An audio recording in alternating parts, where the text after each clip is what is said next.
చేస్తావు, right? So yes Prabhuji. డివోటీస్లో కేవలం సుధామ, కుచేలుడు లాంటి సింపుల్ డివోటీసే కాదు, అర్జున లాంటి వారియర్స్ కూడా ఉంటారు. సో యుద్ధం చేయాల్సి వస్తే, మాట్లాడాల్సి వస్తే మాట్లాడతారు. So don't think that devotees are passive, inactive, weak. Devotees are much stronger.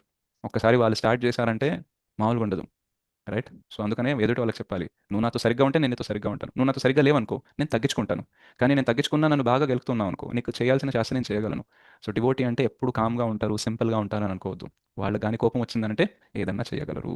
So ఇంకా నువ్వైతే నీ శక్తి మీదనే ఆధారపడాలి.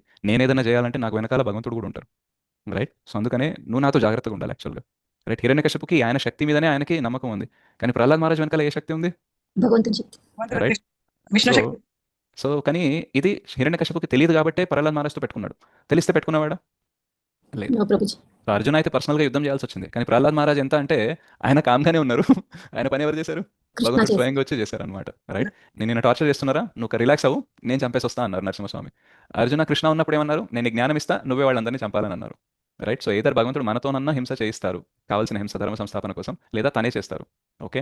బట్ హింస అవసరమైతే హింస అనేది ఉంటుంది. సో అందుకనే అందరికీ చెప్పాలి ఏంటంటే, నేను కామ్గా ఉండి గొడవలు వద్దని అనుకుంటున్నాను, ఓకే? కాబట్టే నువ్వు ఇలా ఉంటున్నావు, కానీ దీన్ని నా పెరిగితనం అనుకోకు, నా మంచితనం అని అనుకో. నా మంచితనాన్ని డిసడ్వాంటేజ్గా తీసుకొని, అడ్వాంటేజ్గా తీసుకొని ఏదైనా ఎక్స్ట్రాలు చేస్తే దాని తర్వాత నీకు జరగాల్సింది జరుగుతుంది. అది నేనే చేయాల్సిన అవసరం లేదు, భగవంతుడు డైరెక్ట్ కూడా నీకు చేయొచ్చు, లేదా నా ద్వారానే చేయొచ్చు. So just stay away from me, don't get in to it. ఎందుకంటే మనము వైష్ణవాపరాధం వాళ్ళు చేయకుండా కాపాడుతున్నాం. ఒకసారి వాళ్ళు అపరాధం చేశారు, మనం ఆ అపరాధాన్ని యాక్సెప్ట్ చేశాము అని అనుకుంటే వాళ్ళ జీవితం ఇంకా పాడవుతుంది, రైట్? సో అందుకనే వాళ్ళు ఎలా అనుకున్నా సరే మనం ఏం చేయాలో అది చేయాలి, ఓకే?